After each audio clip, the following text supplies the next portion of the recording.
All right. So intro prayer. Then what are we talking about tonight? Is it intro prayer? Or are we?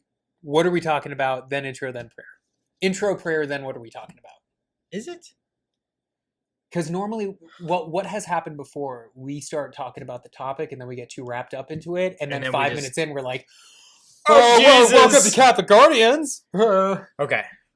Welcome to Catholic Guardians, an unapologetically masculine podcast for Catholic men by Catholic men. Together, we're returning to tradition. That was really creepy. That was. I feel like a politician holding your hand. The Holy Spirit's moving us because of the new Amazonian Synod. That's another topic. I want a pregnant fertility goddess doll with a Roman collar on it. Can the Pope plant a tree in the Vatican garden? Well, it's his garden. Yes, but I want the tree to have some sort of pagan influence. Well, I'm pretty sure the tree that he does have pagan influences. Yeah. I just want to know what I'm going to start a GoFundMe page right now for the Swiss Guard that yanks that piece of and burns it. Right? Because there was that priest in Ohio, like the East Coast somewhere, that had there was a gay pride cross banner flag. Oh yeah, and he burned it, and now he's in hiding because the bishop there is trying to kill him, or pray him back into rehab, whatever. Anyway, so I want to like buku dollar that so Swiss Guard who pray the gay to stay. I don't know. I think they're just praying. They're gonna suicide him. They're gonna Epstein him. They need to get Hillary Clinton involved for that one. I think. Well, I mean, it's gay, so I'm pretty sure Michelle Obama's involved with that one. Anyway, so yeah, what are we doing? Oh, so tonight we're talking about Angel. Or do we need to do prayer first before I tell everybody what we're doing? Let's do the prayer, and then we can just jump right into the topic. Actually, let's do prayer, and then I have two corrections. Did you get things wrong? You did. Somebody text me something. I did. Yeah. Maybe it's let's do prayer, and then we'll get into it. In the name of the Father, the Son, and the Holy Spirit. Amen. You're saying it in Latin. Oh, we're not closing it out in Latin? Do we close it out in Latin? We close it out in Latin. Oh, my Jesus, forgive us our sins. Save us from the fires of hell. Lead all souls into heaven, especially those in most need of thy mercy. Amen. Amen. In the Father, the Son, and the Holy Spirit. Amen. Okay. My first correction, I talked on the episode of La Salette about Notre Dame burning down, and it was not the university. It is Notre Dame, the cathedral in France. Notre Dame, the cathedral. And then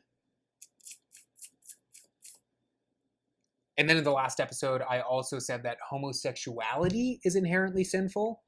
Homosexual acts are inherently sinful. Homosexuality is inherently disordered. It's disordered. The acts themselves are sinful. Being gay is not a sin, but acting on it is. So I wonder if you act gay, if that's a sin. You can't act manly. So those were the two, as I re-listened to the podcast, that I had to issue corrections somebody for. sent me. Oh, here it is. Sister Lucy is the one that saw the vision of the Holy Trinity. Sister Lucy, I said Saint Bernadette. Yeah, it was Sister Lucy that did. I think I said Sister Lucy, and then I changed it to Bernadette, but no, it was Sister Lucy who had the full vision of the Trinity. He didn't hear it. Anyway, so real quick before we get started. So on Instagram, #Catholic_Armory. No, that's my buddy Ethan over at Catholic Armory.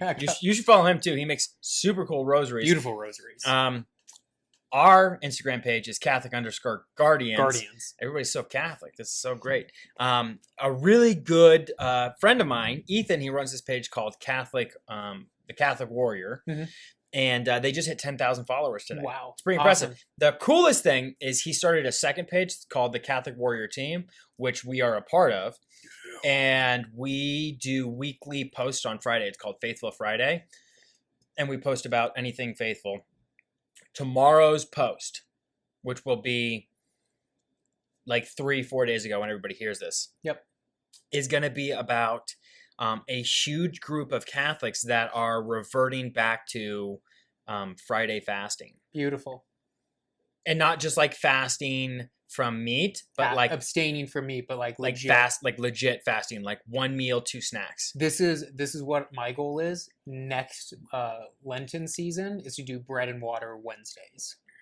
Every Wednesday, only bread and water. See, I would do bread and water, but it would be like, I'd be like, what's his face from the Great British Bake Off, where I'd eat like 10 loaves of bread.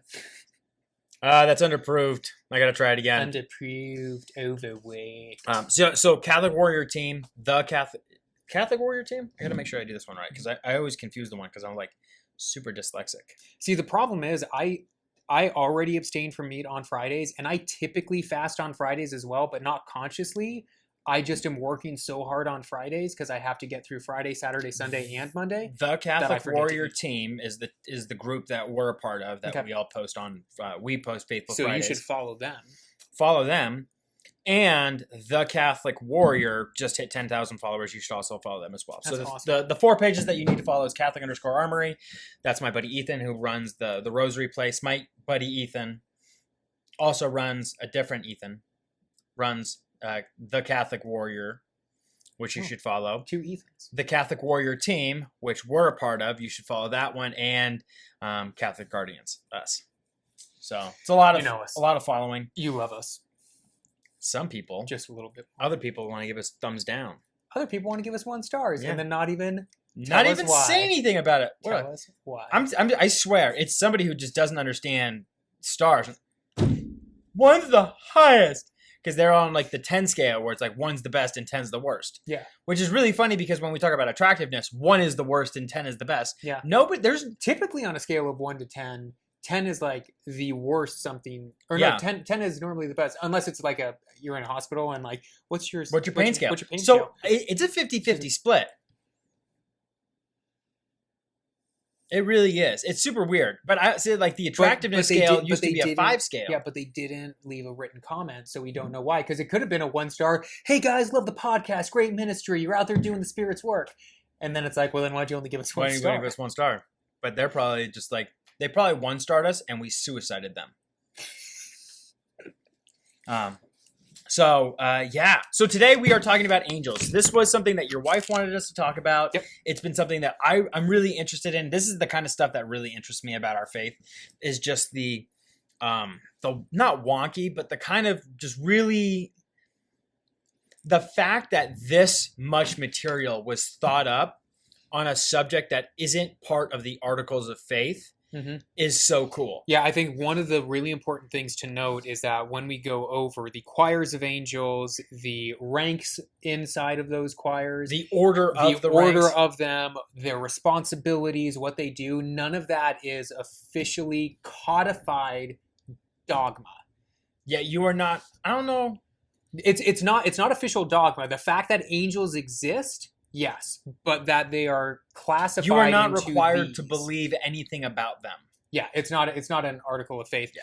But I mean, when we that was so funny. What was the GIF I used for that? You used somebody getting knocked out. The double knockout. Yeah. But when we go into it, what's really cool is that it goes back to what Paul wrote in 2 Thessalonians, when he said, "Hold fast to the traditions, both written and oral." It doesn't have to be just one or just the other. Hold fast to what the fathers are teaching you. Mm-hmm. And it goes all the way back to the beginnings of Scripture, all the way back into Genesis. Angels are always referenced.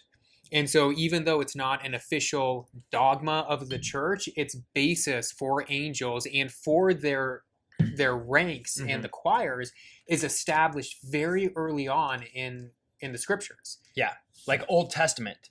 Yeah, exactly. Right? Like all the way back to the book of Genesis, where they reference cherubim being stationed outside of the Garden of Eden with fiery swords to prevent Adam and Eve from finding it again. So I think that's... Could you imagine if you stumbled upon an angel with a fiery sword? Oh, should have turned left. Eve, left. Left. Where's the map? For the first time, the angel will not say, "Be not afraid, uncrap your pants." He'll be like, "Crap your pants, be afraid," and walk in it. So angels are, I think we should just kind of go over roughly what angels are not. Angels are not your cuddle buddy that you get to give a nickname to, especially your guardian angel. Yeah, do not name your guardian angel because your guardian angel has a name from the Father. Yeah, and his name is probably cooler than yours. A lot of us's and a's and... What is your name? God deals swift judgment. Oh, that's so cool. It's like, what's your name? Frank. What does that mean? It means I don't know. No, Zach means your name. You're no, so yeah, angels they have a name, so you should never give your guardian angel a name. They're not men or women. Or women, they are genderless. Yeah. But not the same genderless that we experience today, where it's like one day they identify one way. They're not later, fluid. They're not pan-gender. Now, while they do not have gender or a physical body, they are non-corporeal, they do often appear to people on Earth in a form that resembles a human, male or female, because it's easily recognizable to us, instead of a being of pure spirit. That would just kill you. Like, you would explode. Your head would just explode. Your head would exploptuate. Yeah. So they're genderless, right? They are without physical form. Yep. Right. And they are they are not omnipotent or omniscient. So a lot of people think that guardian angels or angels in general know everything. And that they can be everywhere, but they can't because they're not omnipresent. They're not omnipresent. They're singular beings of spirit. So they, when things happen, they know everything that happens at that time, but they don't know what happens the next moment. Yeah, it's Father Ripperger, when he did a video on angels, he said that an angel, because of the angel's close relationship to God, if they want to know something, they just need to think of the topic, and everything up to that point, they will instantly know about that topic or about that event. Which goes to kind of like the forms that angels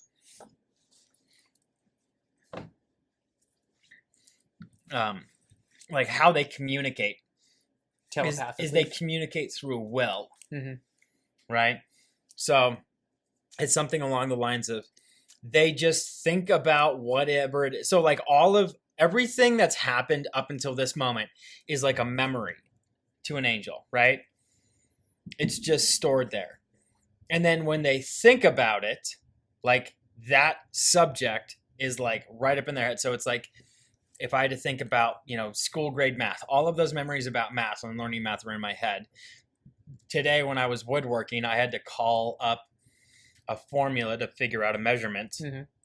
And so like I recalled it and then I acted upon it. But I started to say it and I started to write it down. Angels do the same when they communicate a specific subject, whether it's what they're trying to do or their job or anything like that. They remember it, they recall it, and they bring it to the present, and then they transmit it through will. It's not like, so, Schmizliacal, how are you? As non-corporeal beings, they don't have a mouth, they don't have vocal cords, there is no speech. It's that internal voice that they have is willed into the other one. Yeah. And it's really important that there's a rank. And this is the coolest thing that I was watching a video about angels.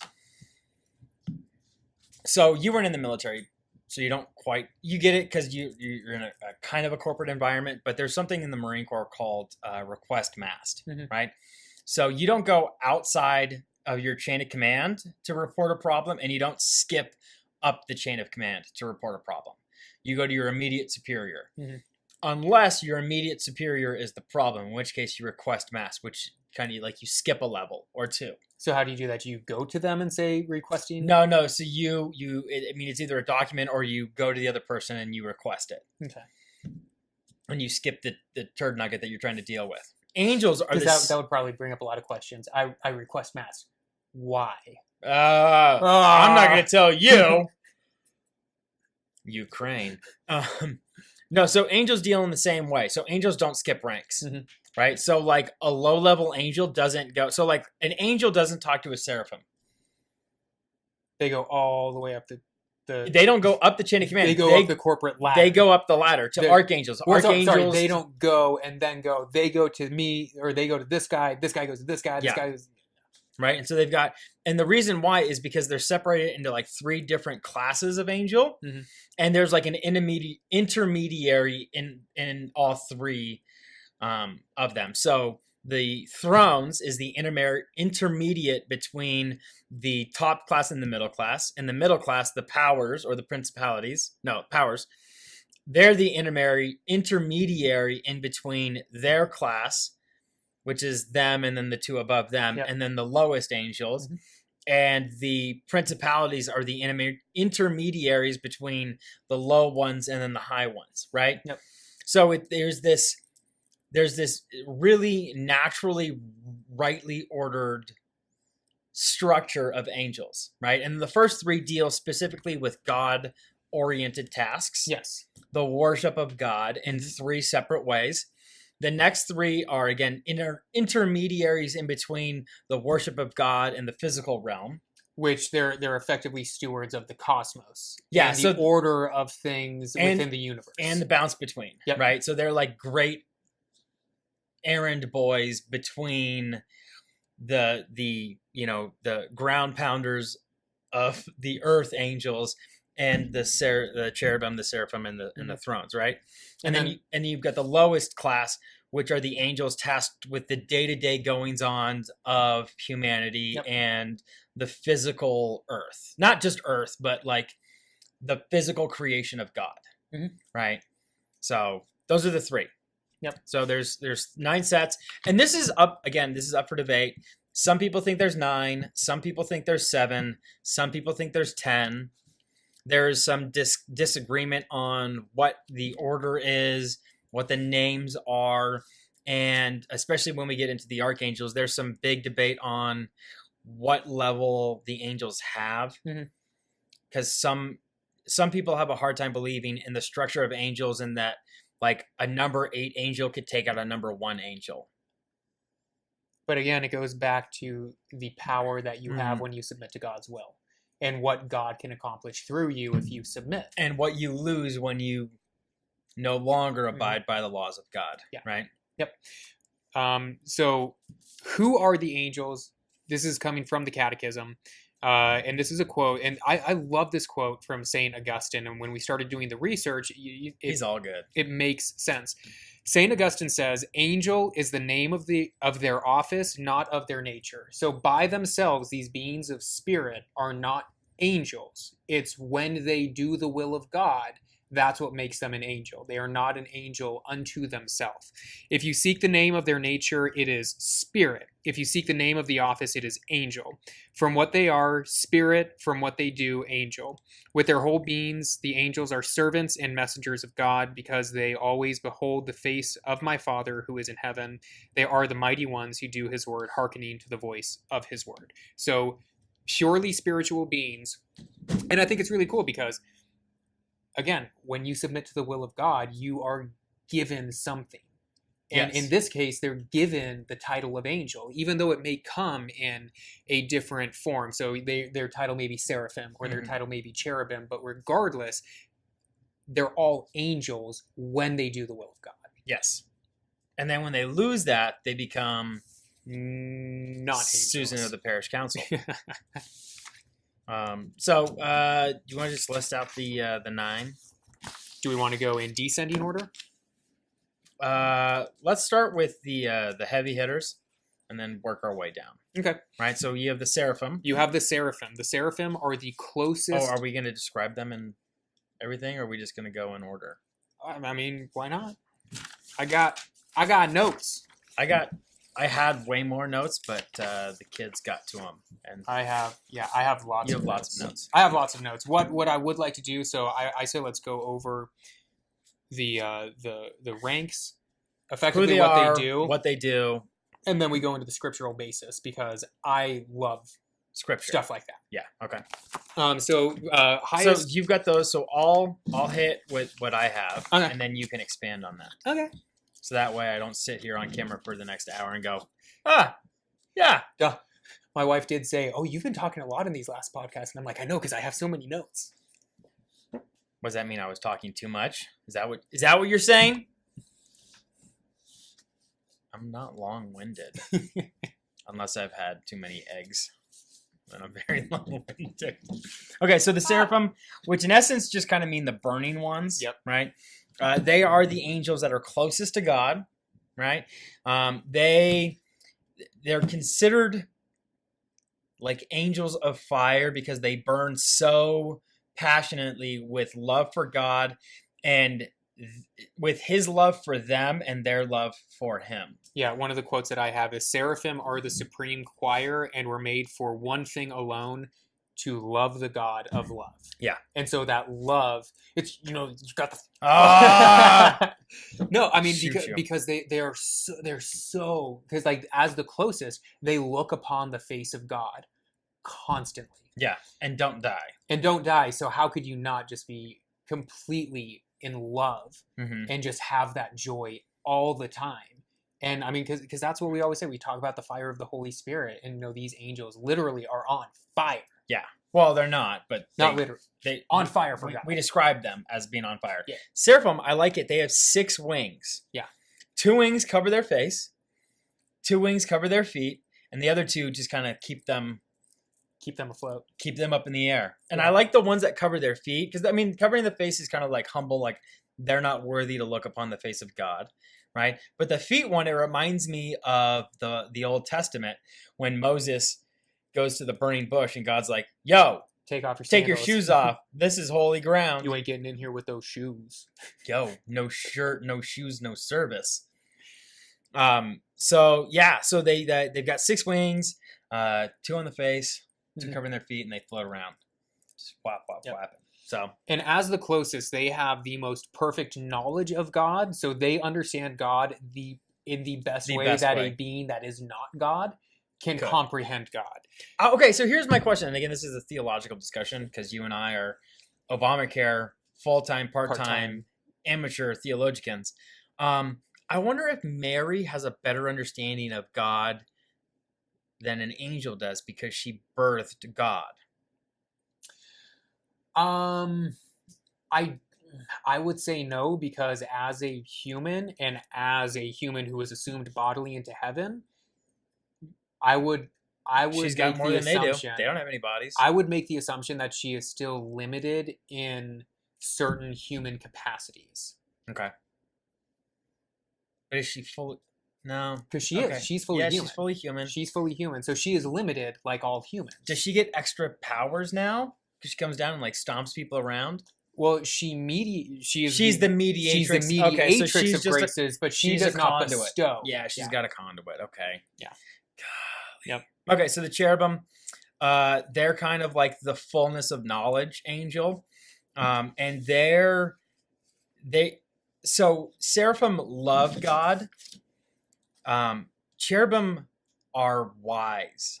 They're just like the most wise, knowledgeable. They have like the fullest of knowledge of the angels, and they're just so. You could think about them as kind of being like, what is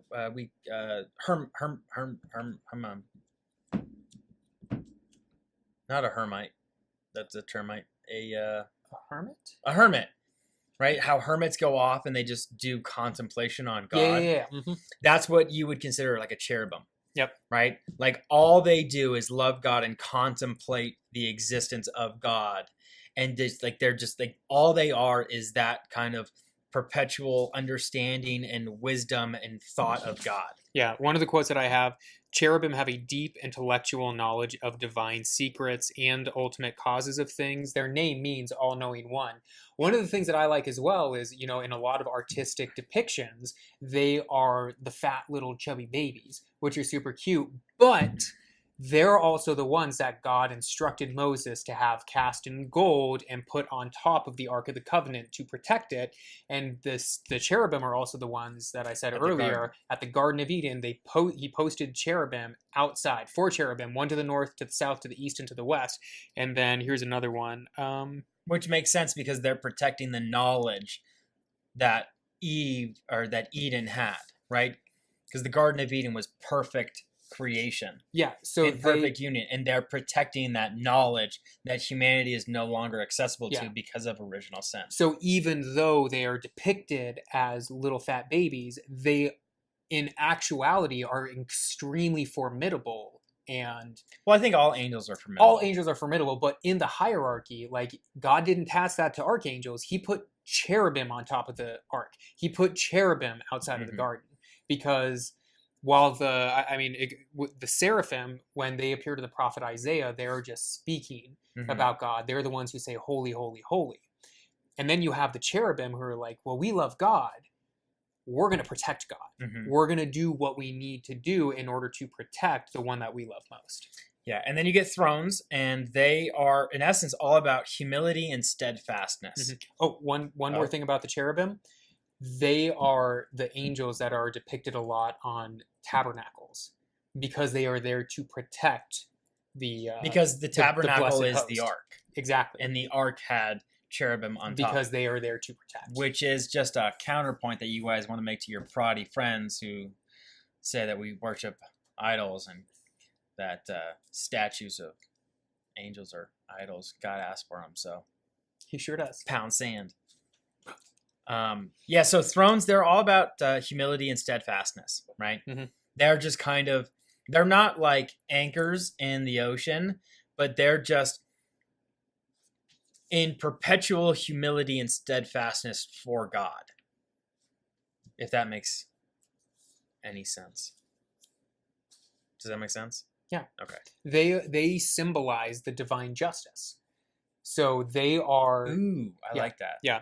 Where is it? You have much better notes than I do.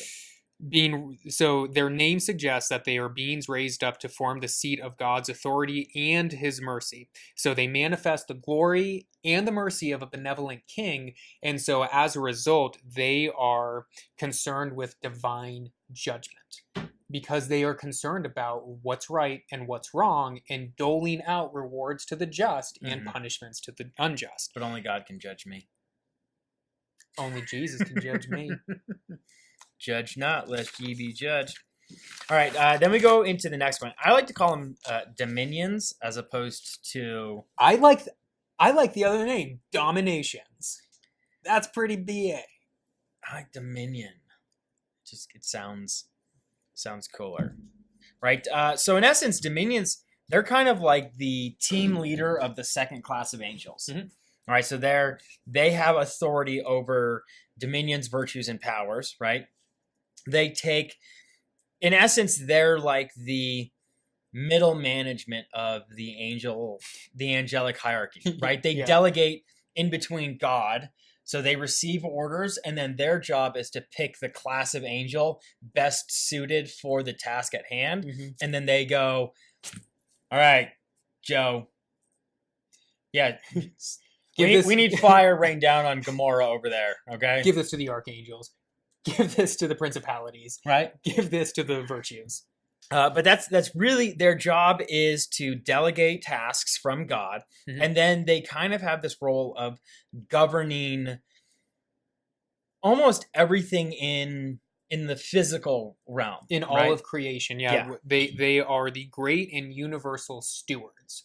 So you have the three highest choirs of angels, which are effectively focused solely on God, but God is a non-physical being. So in order to have concerns and have delegations for the physical realm, you have those three angels, those three classes of angels, give that down to these angels, who are now responsible for all of the workings of the physical world. Yeah. Cool. You have anything on them? Dominations. The dominations, or the dominions, are the are the angels that miracles are worked through. Because as the mediator, I have the virtues. Well, but as it would make sense that it would be this class of angel, because as the mediator between the angels and God, the top three ranks of angels, and everything that has to do with the physical world, miracles come through them. It would funnel through them. They're the conduit between the outside of existence, spirit, and the physical world. These angels mediate God's power, just as the saints intercede for us with him. Okay. So the next one are virtues. And so this one I've got a couple of things for. So they are, in essence, and this is going to sound super offensive, they are your stupid strong friend who just likes to pick up heavy things and put them down. And so you have him like wheelbarrow all of the rocks out of your backyard. He does it in perfect happiness and zeal and says nothing about it. Okay. And just does it. So the virtues are tasked with all manner of ordering the physical realm. So like they're the ones spinning the earth and all of the stars and the planets, right? Mhm. They're the ones that are like, in essence, tasked with moving them, and they do it with perfect zeal and happiness for God, right? Yeah, and it's because their name suggests power or strength, and they implement the orders from the dominions that govern the heavenly bodies, and they ensure the well-being of all of the physical creation. Yeah, and then so I have them being the angels that are most accredited to the workings of miracles on earth. So when you hear about Eucharistic miracles, when you hear about the miracle of the sun dancing, all of these miracles, the angel that's attributed to getting that done is a virtue, is what I had in the article that I was reading. The next thing is that they are, in essence, the angel that fights temptation and grows virtue in humanity the most. Some great sinners receive virtues after their conversion. So they're not assigned just a guardian angel or even an archangel. They are assigned a virtue. Pretty BA. All persons inclined to the contemplative life should call on this choir. Yeah. Next one. Next ones, we have the power! I've been waiting for that all day. God has the power. So these guys are the ground pounders. They are the soldiers fighting against the demons in the battle, right? Like they are... Which is so crazy because they're led by Saint Michael. Yes. Which Who's is like God. Who's like God. Which is why everybody Not thinks Satan. that he's not exactly an archangel in the hierarchy. But so there's some terminological issues. The word archangel in the Greek text doesn't mean what we think it really means. And so there might be, again, like I don't want to get too into the depth on that, but there might be some things that sound illogical. But again, because this isn't a matter of faith and doctrine and morals, we're not held to believe this. So we might say something that's wrong and you don't agree with us. Are you telling me that the church is not stifling free thought? Unless that free thought is about pollution, in which case you're not allowed to pollute because that's about to become a sin. Hashtag Amazonian Synod. Spelled SINOD. Anyway. Because you OD on sin. So this is what I loved most about reading about the powers is they're the angels in charge of all chastisements on earth. They're the ones that are coming down. They're the ones that are like... When there were those 10 plagues visited upon Egypt, there you go. When they're breaking Could the you seven imagine the seals 10 and blowing angels, the trumpets? the 10 angels in charge of each of the plagues, they were like, you got that? Watch this. Blood in the water! Oh, blood? I got locusts. I got death of the firstborn. Way to kill the party, Frank. You just took it down. And then they all leave. Way to kick the Jews out of Egypt. Thanks. Do you think the the powers, when God was like, your task, your task, the 10th angel was like, these are increasing and these are escalating. Oh boy. Well, I could imagine that wouldn't have been God. It would have been a dominion. It would have been a dominion, yeah. Dominion's like, all right, Joe, this is going to be real difficult, but I'm going to want you to do this. It's not for me. It's for God. Hey, so the virtue was told by the dominion, who was told by the throne, who was told by the cherubim, who was told by the seraphim, who was told by God. From God. Just take my word for it. Yeah. God's like, I didn't tell you to kill the firstborn. Could you imagine? That is the most perfect game of telephone. Ever. Cosmic game of telephone. Which would have happened that fast because they all... Yeah. Telekinesis. Telekinesis. So, anyway, and so the last thing about them is if you were to call on an angel to protect you from demons, you would call on the powers to protect you from demonic influence and demons in general. because they were the ones tasked with their destruction. The choir of powers introduces man to the higher mysteries while repressing the attacks of the hostile powers of hell against the deepest laws of physical creation. That's deep. That is. Wish I had written it. Wrote it? Writ.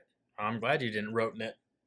So the next one are principalities. So now we're getting down to the lowest class. The lowest class. So These you are the have, ones that you are have like the top three, the Seraphim, Cherubim thrones. Then you have the next. You have the dominions or dominations, the virtues and the powers, and now you're at the third tier.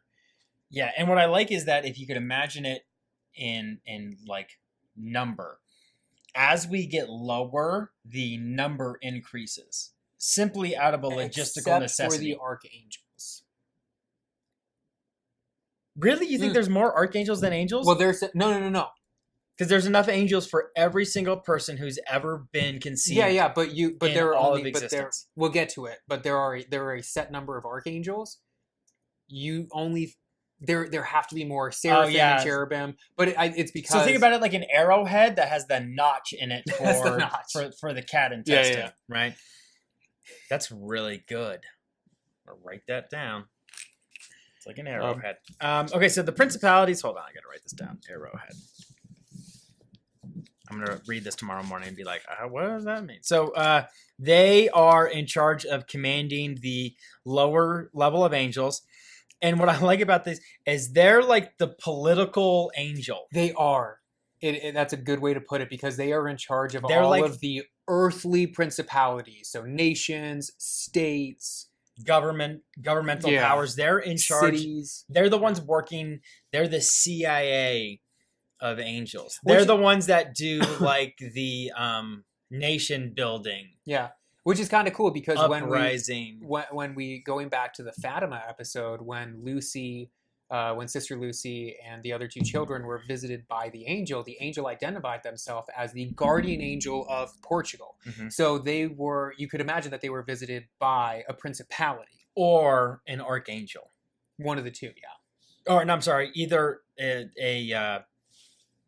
an angel or a principality, because I don't know if principalities are the guardian angels of countries so much as the angels that work behind the scenes in relation to that government or that organization, possibly, right? But again, this is not a matter of faith. This is not a matter of all we're trying doctrine. to get you guys to think about is we're opening up the door to next episode, which is going to be about the supernatural realm. Mm-hmm. In its existence and its influence in your day-to-day life, right? Yeah. So they're the ones that are responsible. So principalities are in direct response.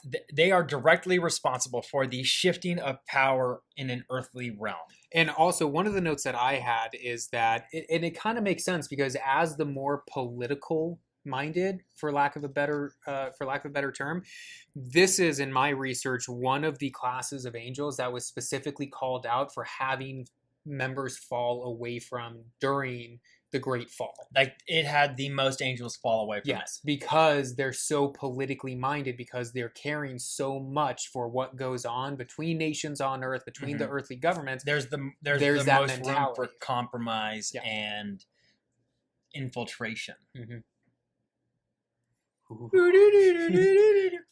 Next one, archangels.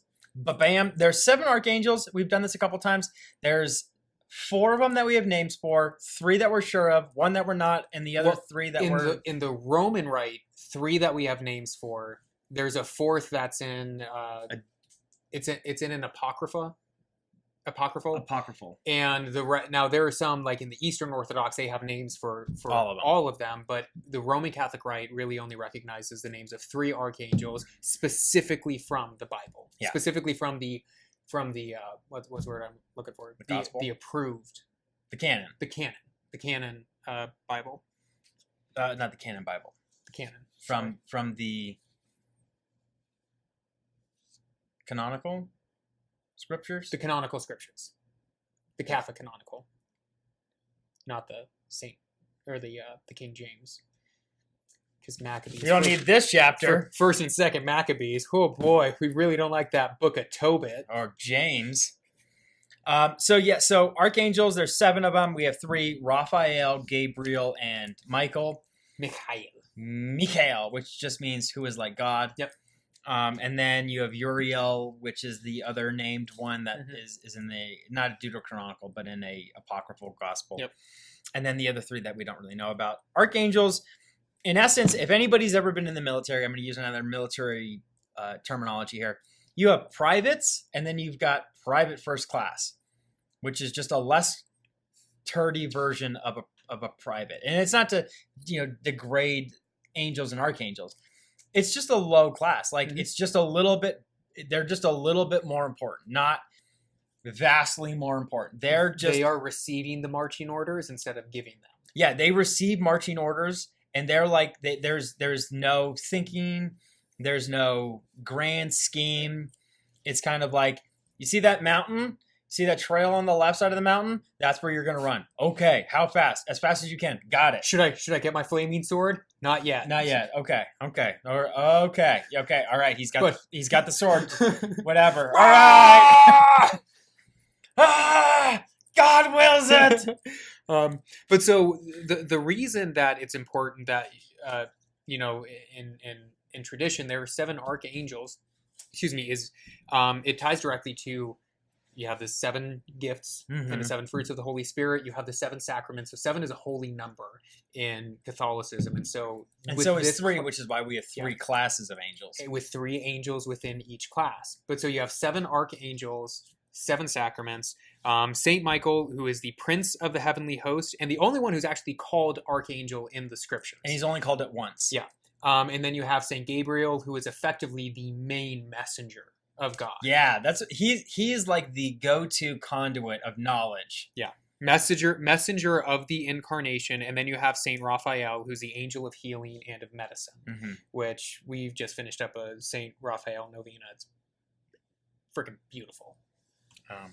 So yeah, do you remember Saint the mission San Raphael? Where we grew up? In San Rafael, where we grew up? Yeah. I love that. I love that mission. I went back there a couple years ago. I got to 10 San years Francisco ago, right mission. before I got married. Oh my gosh, you're old. And then the last one are angels. And they are tasked with guarding people. In essence, like their entire existence is the guarding of a singular individual and swaying them in the right direction. So angels and demons, effectively Jiminy Cricket. Yeah, so they're the good angel, bad angel. I think so good angel, demon is a really good way to think about it, right? And this is actually from the homily that Father Patrick gave over the weekend, was that angels and demons have 0 control over your will. They can't affect it one way or the other.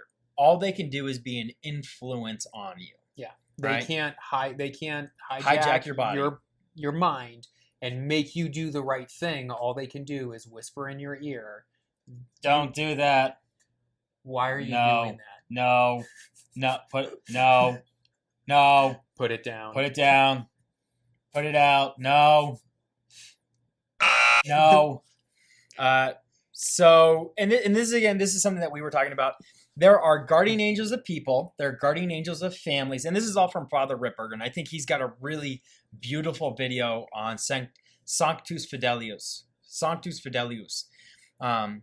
There are guardian angels for you, guardian angels for marriages, guardian angels for families, guardian angels for parishes, for dioceses, for counties, for cities, for states, for countries, for governments. They're guardian angels for everything. And their entire task is just the stewardship of that, of whatever it is that they're tasked with, and being a good influence on them. Do you think the guardian angel for Mother Russia is just working overtime? Stop, please stop. Like, just stop. Like, we're gonna pray for the people of Russia. So close. We will consecrate the world. But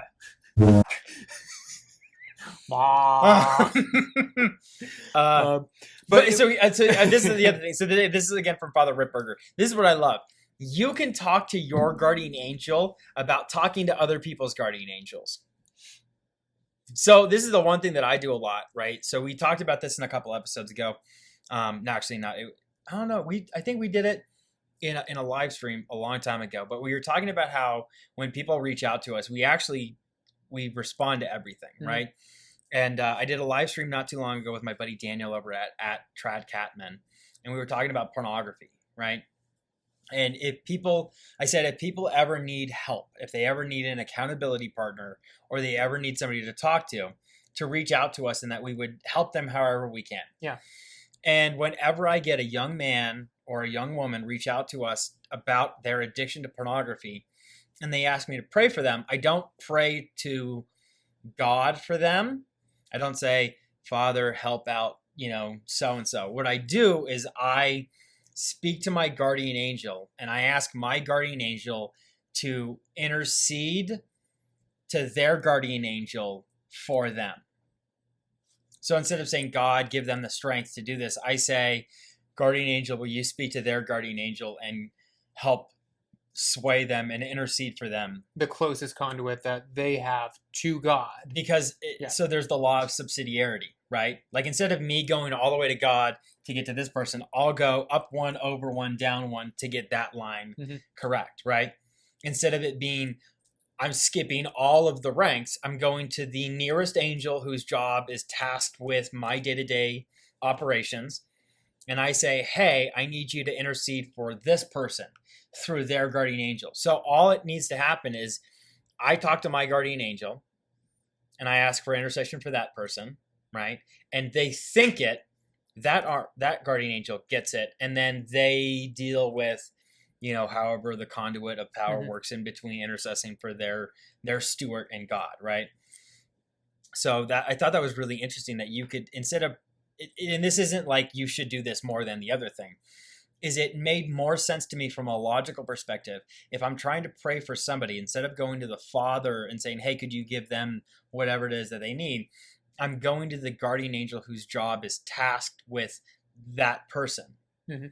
Because that seems to me more in line with an appropriate request than just, hey, God, could you cure all of the things and all of the times and all of these? It's if like all of the angels have to go through this hierarchy, it makes sense that we should try to follow that hierarchy as well, because God obviously instilled that hierarchy for a reason. Like instead of me going to my guardian angel, he goes to the archangel, and then so up to God, and then God goes to the Seraphim, and then it goes all the way back down to them.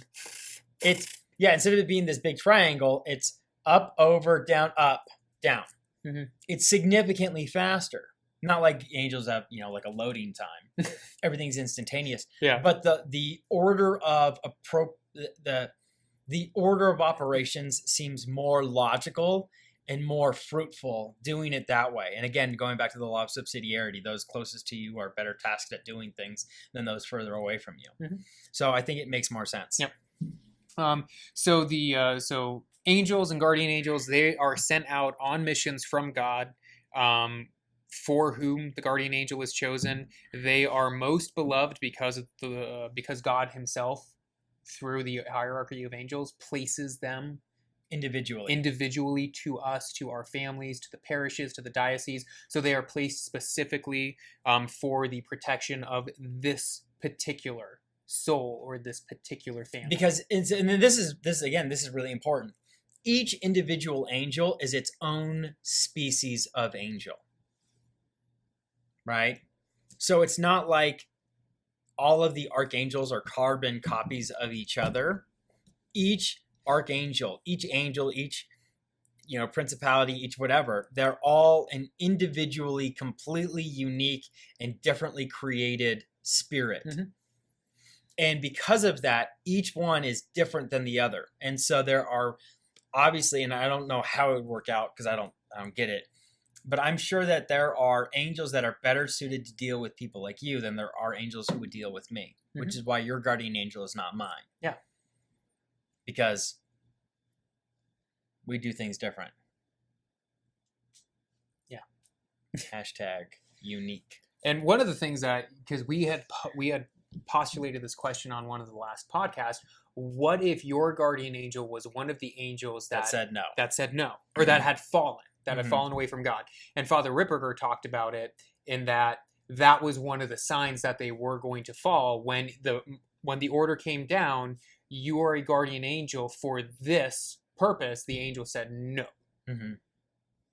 Well, what does God think he knows? God bossing me around. I'm not Who does he think he is? God.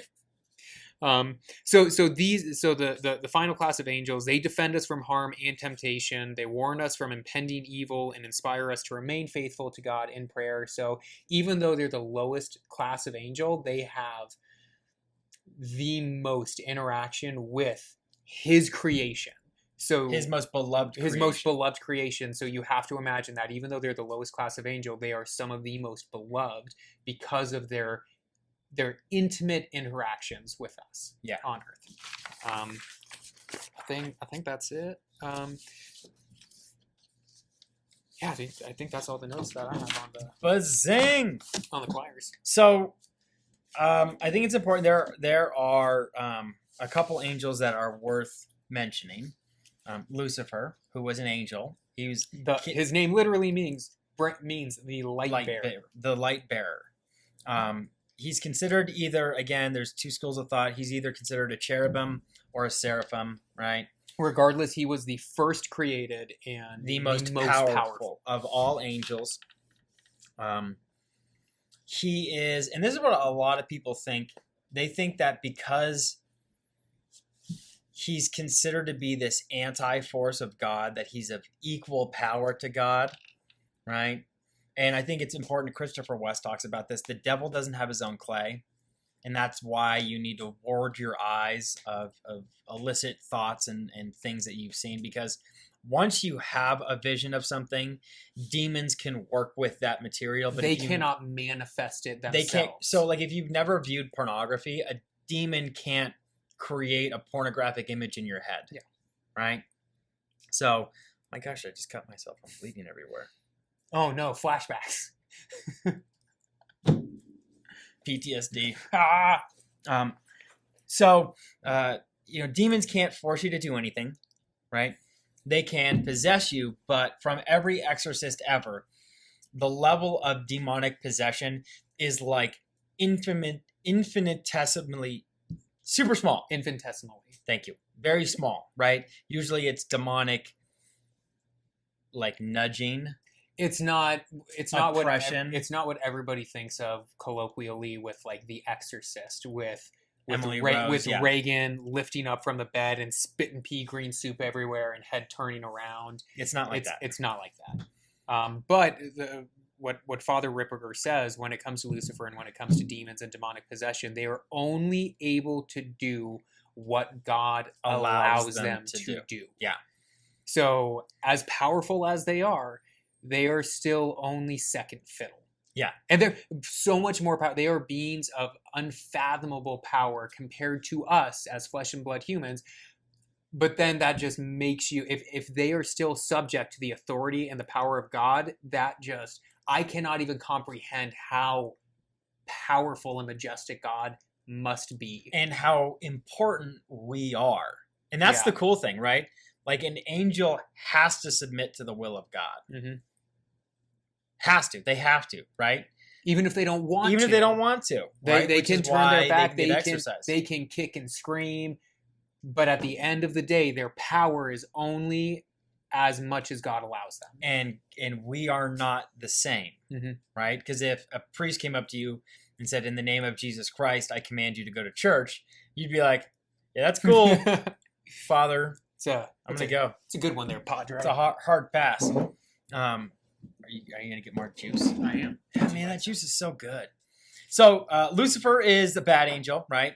The next one is Michael, the Archangel, who is the general of God's army. He leads God's army in the battle against Lucifer. Then you have Gabriel, who is tasked with I would say, of all angels, even Michael, Gabriel has the most important job ever. Yeah, I mean, he only announces to Mary that she's going to bear the Son of God. Is he the one that talks to Joseph as well? I think it's not expressed by name. It says an angel of the Lord, which is interesting because in the translation of the Bible that I have, it's the NAB. what they talk about is every time they say the angel of the Lord, it's typically a stand-in for the Lord himself. Mm-hmm. So when they say an angel of the Lord, it's typically God was God speaking himself. directly to this person. Which makes sense because God is speaking through the angel. Yeah. Right. So, but Gabriel's got the most important job because he's the one that goes to Mary and Mhm. gives her the good news, Do you think- so to speak. do you think Gabriel was at all just like a little bit concerned about her saying no? No, because I'm sure because angels have the beatific vision, they know, Mhm. right? So I'm sure they know.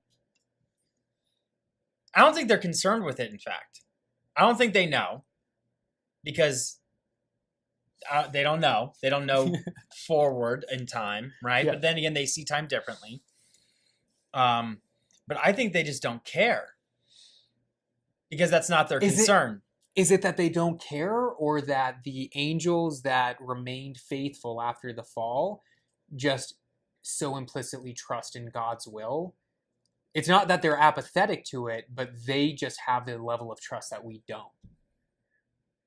And so they trust that when the Seraphim talk to the Cherubim, talk to the blah blah blah, and they get their marching orders. All of a sudden, Gabriel is being told by a principality, "Hey, go to Mary and tell her that she can bear the Son of God." Gabriel was probably just like, "Yeah, okay, cool, awesome, that's great." I wasn't doing anything Thursday anyway. Cool, yeah. So I don't think it's that they don't care. I just think it doesn't matter. Like, it is unrelated to what their task is, because their task is not in the I wonder if they'll do this so much as it is they're perfect beings of submission. Yeah. So in the like Gabriel was like, my task is not to for worry. Her, is not for her to say yes. My task is to ask her. I am fulfilling my task. Yeah, like regardless of her answer, yes I have or no. my task. My job is not to hope for a yes or a no. It's to get a yes or a no. My job is not to care about which one it is, one way or the other. It's to get it. That again, I feel like I'm telling Marine Corps stories all night. Our drill instructors used to yell discipline. The word. They'd be like, discipline! And you'd be like, discipline! Discipline is instant, willing obedience to orders, self-reliance, and teamwork. And I think it's the most beautiful example of what true discipline is. It's instant, willing obedience to orders, self-reliance, and teamwork.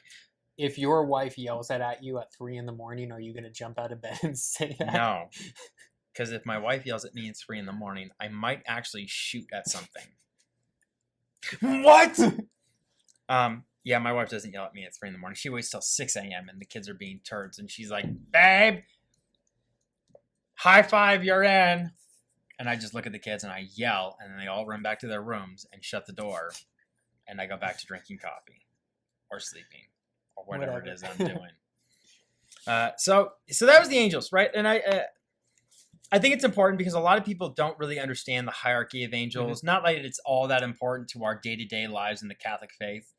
It's an important part of it because you understand the order of earth and the order of our sacraments and our relationship to God in that natural order extends to far more than just our relationship. Excuse me. It's not, there's order on earth, there's hierarchy on earth, and then there's just chaos up above. Yeah, so I think about 3 realms of existence. There's the natural existence, the supernatural existence, and then there's the eternal existence. Which is outside of. So like the supernatural existence is like the angels and their jobs. The natural existence is all of the things in creation.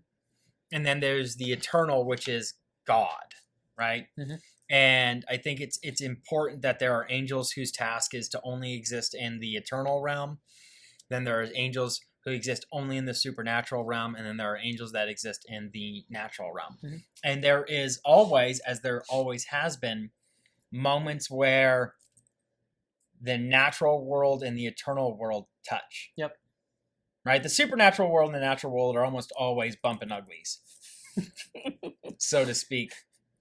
But every once in a while, there's a moment where heaven and earth open up to each other. Well, I mean, you look at Isaiah, because the seraphim Came down came with a coal. directly. Was it? He has a coal. They have a coal to purify his tongue. Actually, that's a great quote. It's a great quote. Okay, hold on, I want to say it before. I think so. A seraphim comes to Isaiah because Isaiah feels he's got unclean lips, and so a seraphim retrieves a coal from the fire of God and burns his lips with it. Which I think this is beautiful. So when Mass is celebrated in the extraordinary form, the priest evokes this moment as he prays for worthiness in proclaiming the gospel.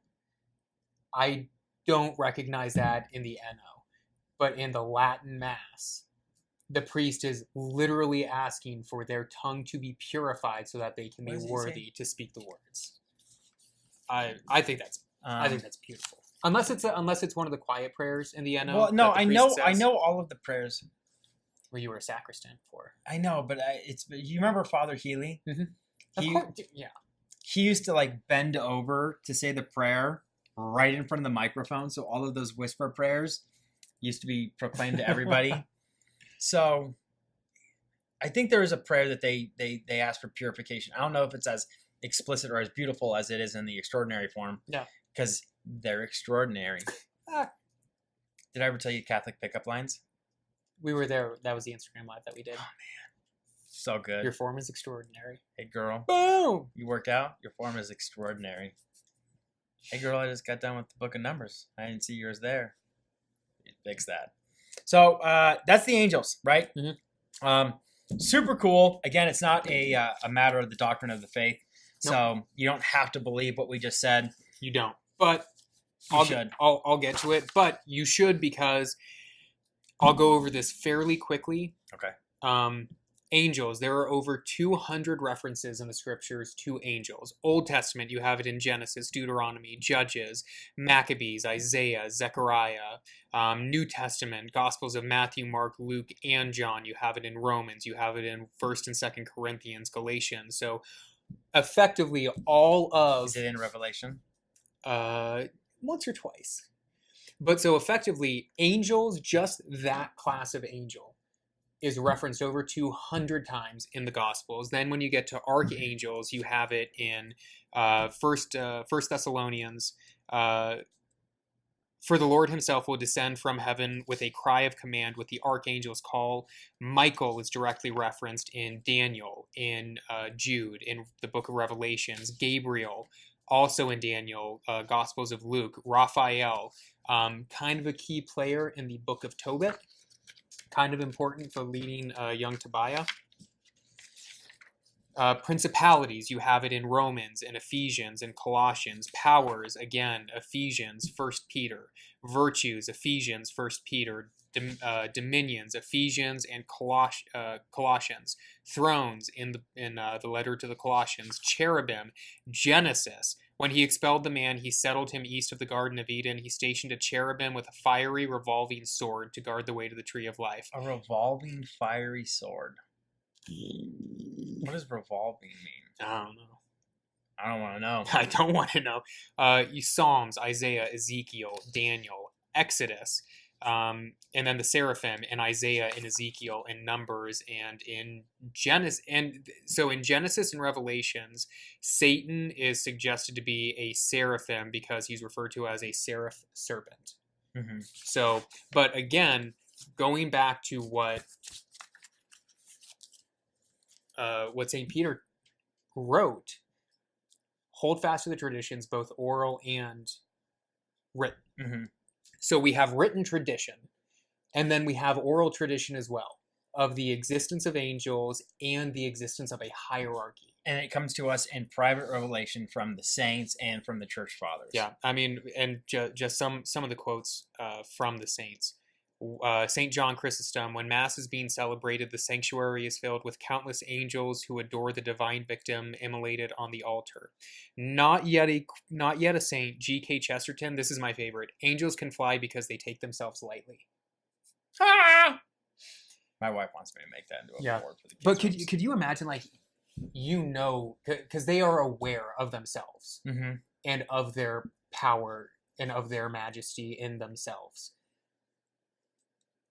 And maybe they don't take themselves so wholly seriously.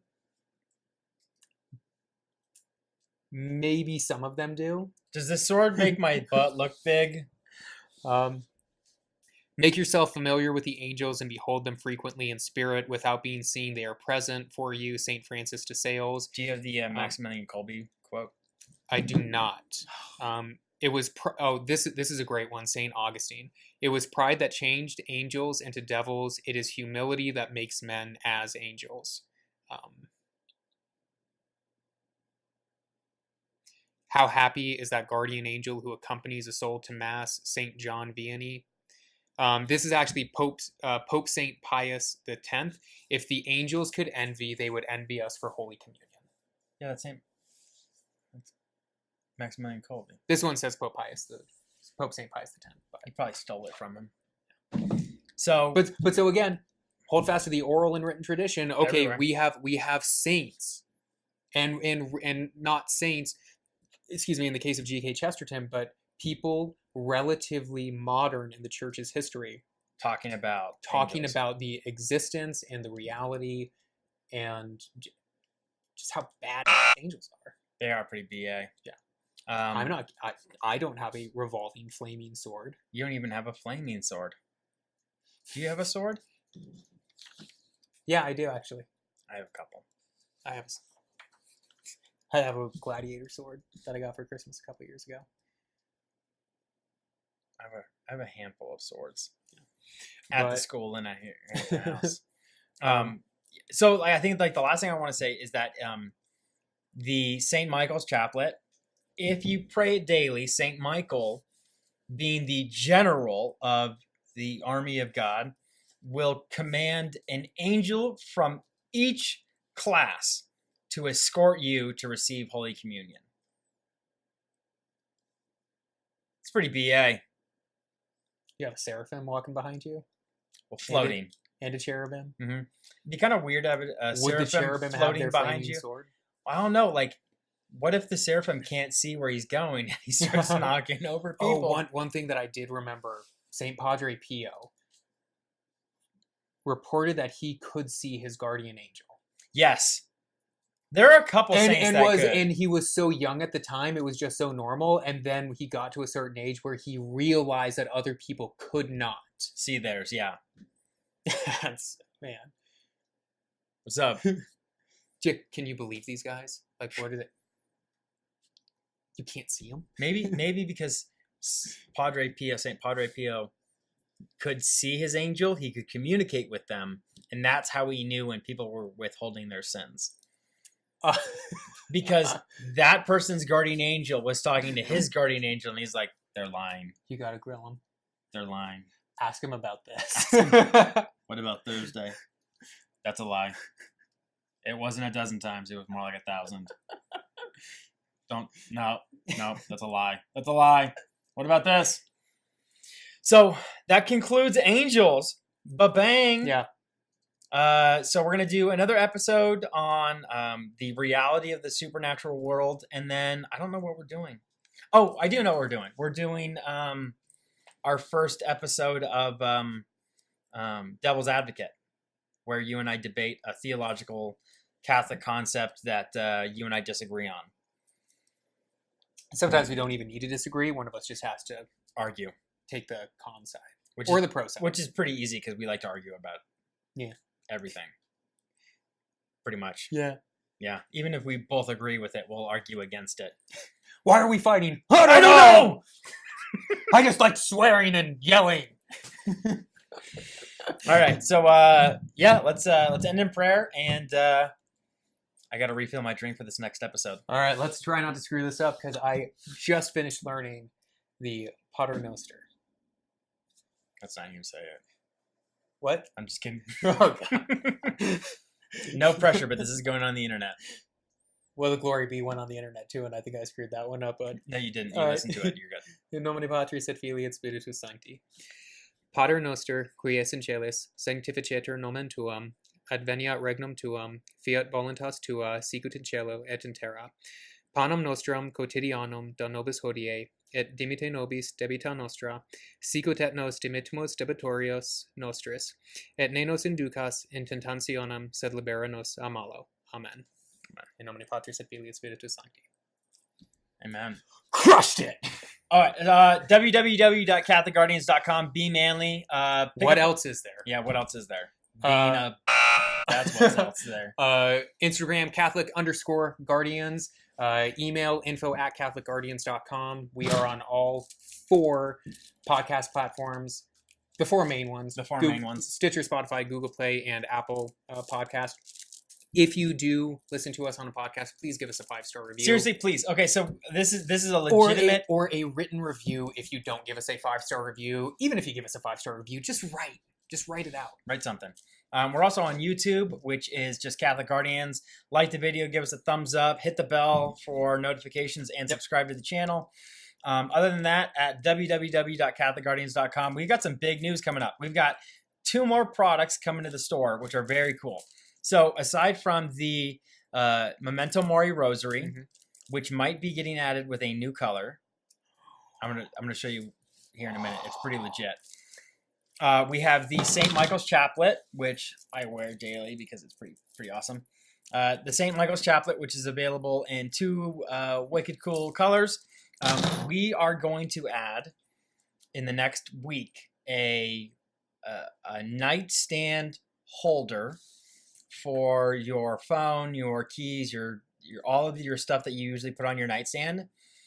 And on top of that, it's going to have a standing cross, crucifix, one or the other, that you can drape your rosary over, so it's not just laying down, because I absolutely hate it when the crucifix and the corpus are just resting on something. So I try to make that happen as little as possible. And then the last thing is we're going to offer a pro-life rosary. And in the beautiful colors. It is. It's gorgeous. We're teaming up with a pro-life group, and they're going to be providing pro-life decorated rosary bags. So the rosary will come in a bag, and on the bag will be a special pro-life message. And the rosary is going to be, I'm not going to spoil it. I'll just, it's check out the website. And, yeah, it's beautiful. It really is. Yeah. So you can also order a beautiful Catholic Guardians V-neck or crew neck. We got cups, we got stickers, we got phone cases. We got everything. We do.